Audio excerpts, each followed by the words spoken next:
Let's take a quick look at the brief history of taxes. Where did taxes even come from? Well, the origin of income taxes is usually known as the passage of the 16th Amendment.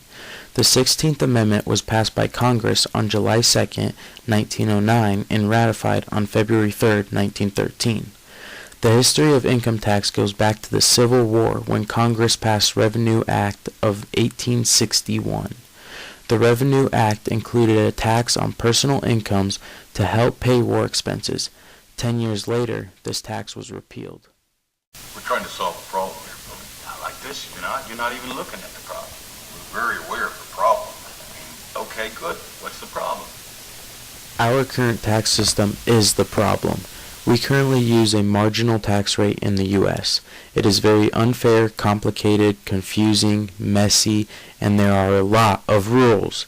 There are numerous deductions, exemptions, adjustments, and credits that can be used to lower your taxes. It is all too confusing. It is difficult to understand how much taxes should be owed or how much money gets refunded. This forces people to buy computer software programs to do their taxes for them. People spend countless hours filing their taxes trying to figure out how much money they owe or should be refunded. Before we look at how unfair and complicated our current tax system is, let's first take a look at why we need taxes.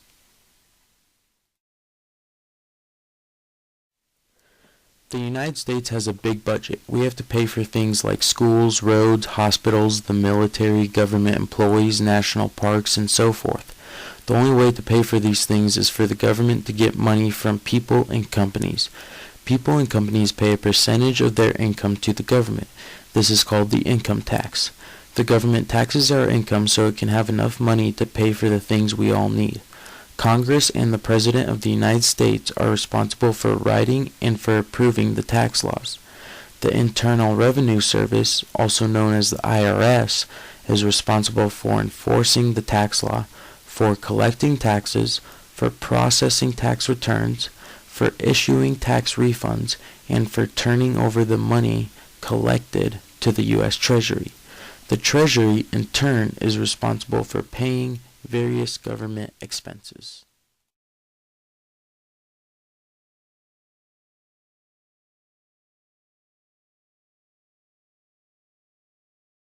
Alright, let's take a look at the major problem of our current tax system, which is a progressive tax system, meaning the rich pay more and the poor pay less. So basically, the rich, which are right here, get taxed at a higher rate than the poor do, and this is simply because they make more money. So the rich get taxed more money, and the theory behind it is that the wealth from the rich gets redistributed to the poor through things such as welfare programs.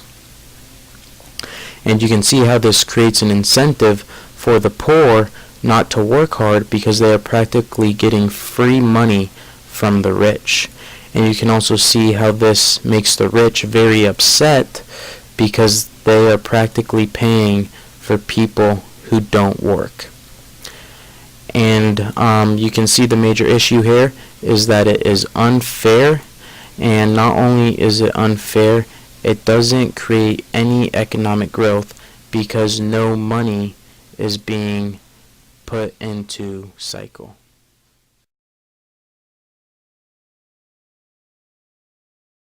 Okay, so the best solution to our current marginal rate tax is to convert to a flat tax. And the flat tax has a lot of advantages as shown here on the left side. Okay, the first advantage is that the flat tax is extremely simple. All you do is you multiply your income by a standard percentage to get your net tax, and that's how much you owe. So it's easy to do, and tax returns can literally be filed on a postcard. And this leads to more people paying their taxes simply because it's quick, it's easy to do, and it doesn't take a lot of time, so more people aren't as intimidated by paying their taxes. The second advantage is it's extremely fair. It's about as fair as you can get. Everyone pays the exact same percentage on their income. The rich pay 10% of their income and the poor pay 10% of the income. Everybody is equal. The third advantage is that government revenue would increase. This leads back to step number 1. More people are going to pay their taxes because it's simple to do, and then this would lead to the government making more money from taxes because more people are paying them. And then the fourth advantage is that the cost to collect revenue would be reduced. This is simply because there would be a less need for the IRS, and the IRS costs a lot of money. So the government would have to spend less money to collect taxes. And fifth, the flat tax has actually flourished in tons of other nations, such as the Russian Federation in 2001, and also several Baltic countries. The flat tax would be the best solution to our current tax problem simply because the rich would be taxed less money. And this is a really good thing because then the rich will have more spending money in their pockets. So the rich will get more money from all the money they save from paying less taxes. And the rich are mostly the people who employ everyone. For example, Bill Gates, who owns Microsoft, employs thousands of people. So it is important to recognize that the rich are the employers. They are the people who provide everyone with jobs. And if the rich have more money, then they will be more willing to spend that money.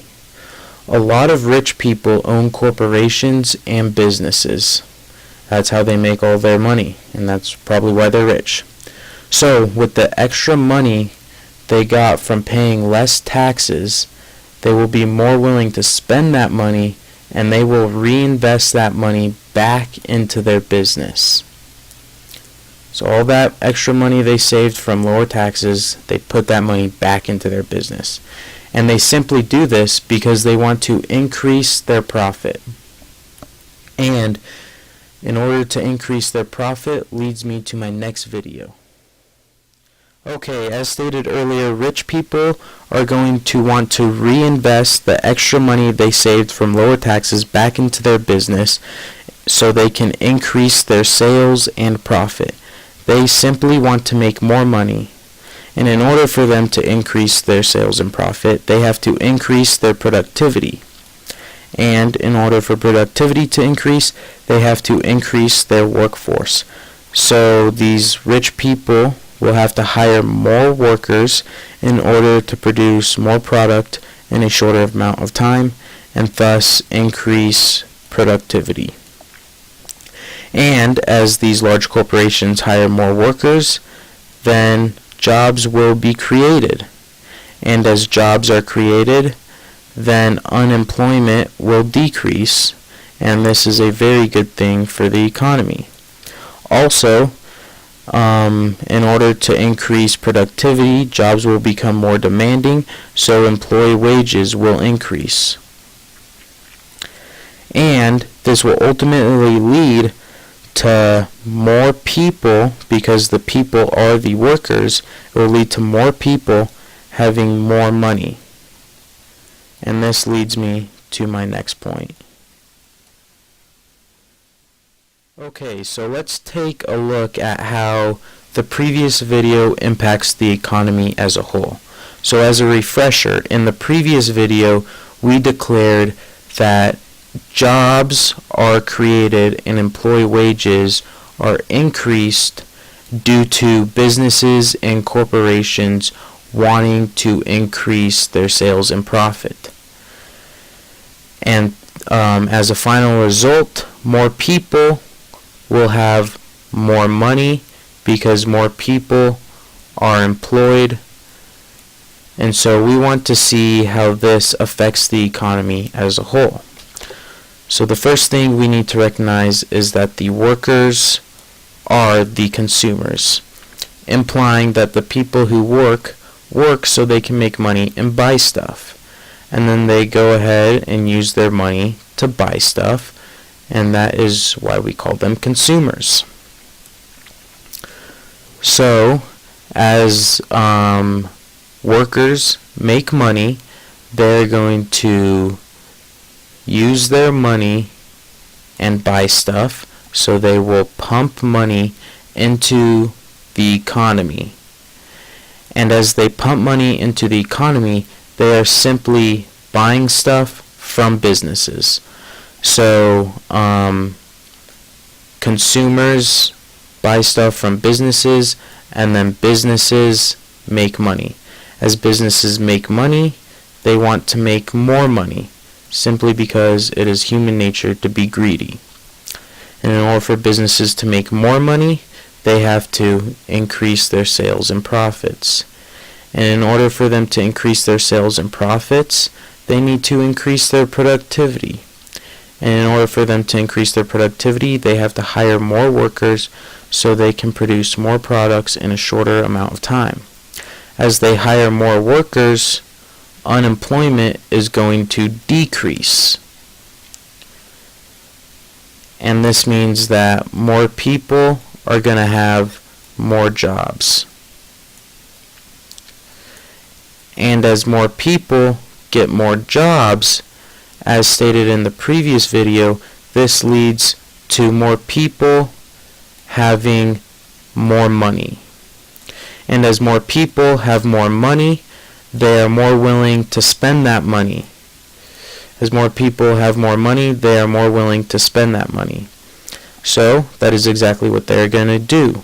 They're going to take their money and they are going to spend it, thus pumping money back into the economy.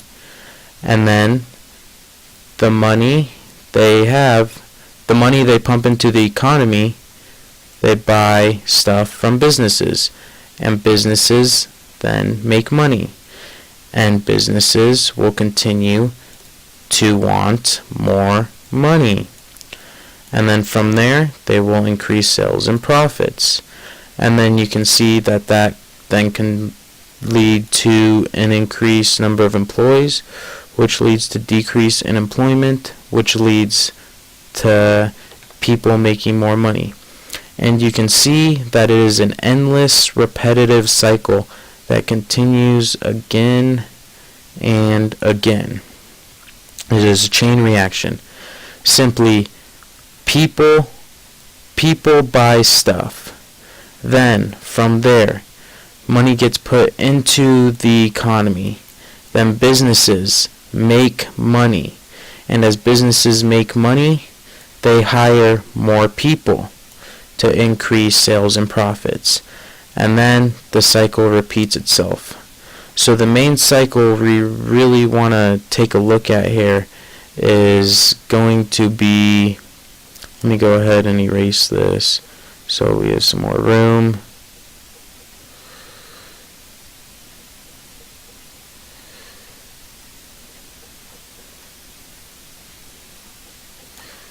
But the main cycle we want to take a look at here is that people are going to buy stuff.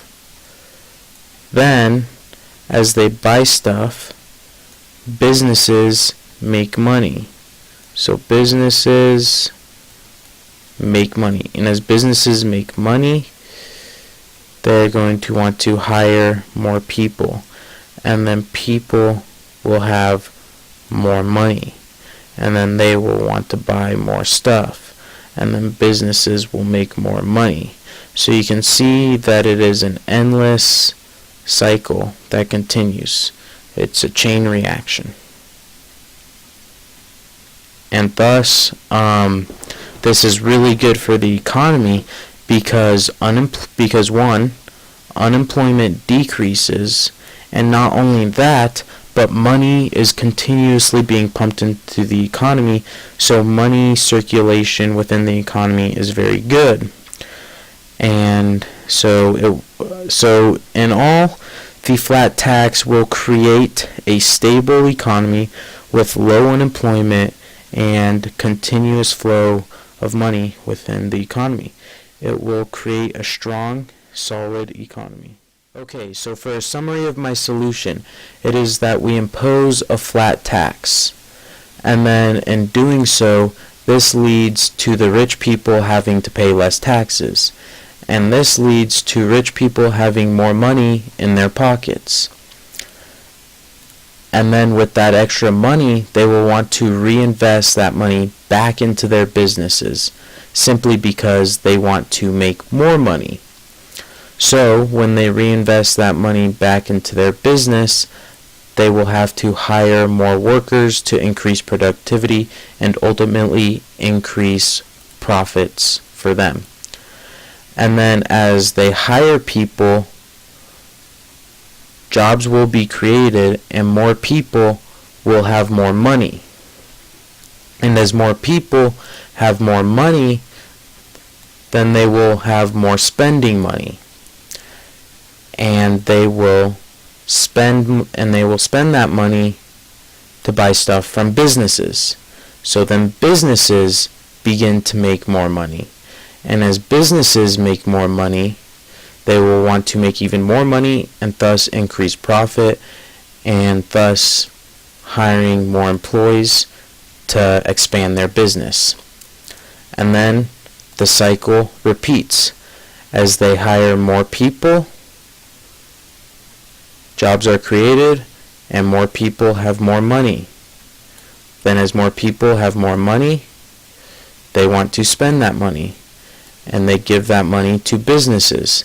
And then those businesses will want to expand and hire more people. And then the cycle repeats. And this cycle right here is what creates a solid economy, creates a strong economy, because money is being put into circulation. It's flowing from consumers to business owners. And not only that, but the cycle is continuously creating jobs, which is another good thing for the economy. But you can see that this cycle right here is triggered by imposing a flat tax. So this cycle is the ultimate goal, but it is all triggered from a flat tax. So all we need to do is convert to a flat tax system, and then we will have a strong economy. Alrighty, so many people believe that if we convert to a flat tax in the US, that the rich will not reinvest their extra money they save from taxes back into their companies. Instead, people argue that the rich will keep the money for themselves, and that will defeat the entire purpose. However, this can be completely avoided if all we do is increase the minimum wage. So the government needs to pass a law that will increase the minimum wage, and this will guarantee that the rich will reinvest their extra money back into their company by paying employees more money. And so this problem can be avoided if we force the rich to pay their employees more money. And as a result, if employees are paid more money, this is an incentive to not only the employees because they make more, but also to the employers. So this leads to an incentive for the employers, the rich. So the reasoning behind this is that the employers pay their workers more money, and as a result, the workers have more spending money in their pockets, and so they are more willing to buy stuff, and so they will buy stuff from their employers. And so when all these workers are buying stuff from their employers because they got an raise, then these employers are making more money because they're selling more of their product. And as these employers make more money, they are happy, and so that's where the incentive comes from. Not only that, but as employers get paid more money, it leads to a strong economic cycle. So if employers get paid more, then they will use that extra money to reinvest it back into their company by either giving their workers a raise or by creating more jobs, and thus that money then gets circulated back to the workers, and then the workers have more money, so then they continue to buy more stuff from employers, and the employers get more money, and then the cycle just continues. So essentially, increasing a minimum wage leads to a strong economic cycle, simply because money will stay in circulation. And we can use Henry Ford, for example, because he paid his employees more money so that they could afford his cars, and thus he would make more money himself. So increasing minimum wage is not a terrible thing for employers and the rich people, because it's actually a win-win situation for not only the employees but also the rich. And that's why the rich do not mind if the minimum wage is increased. And all in all, it is evident that we need to convert to a flat tax and increase minimum wage in order to create a strong, thriving economy and become a part of the strong economic cycle.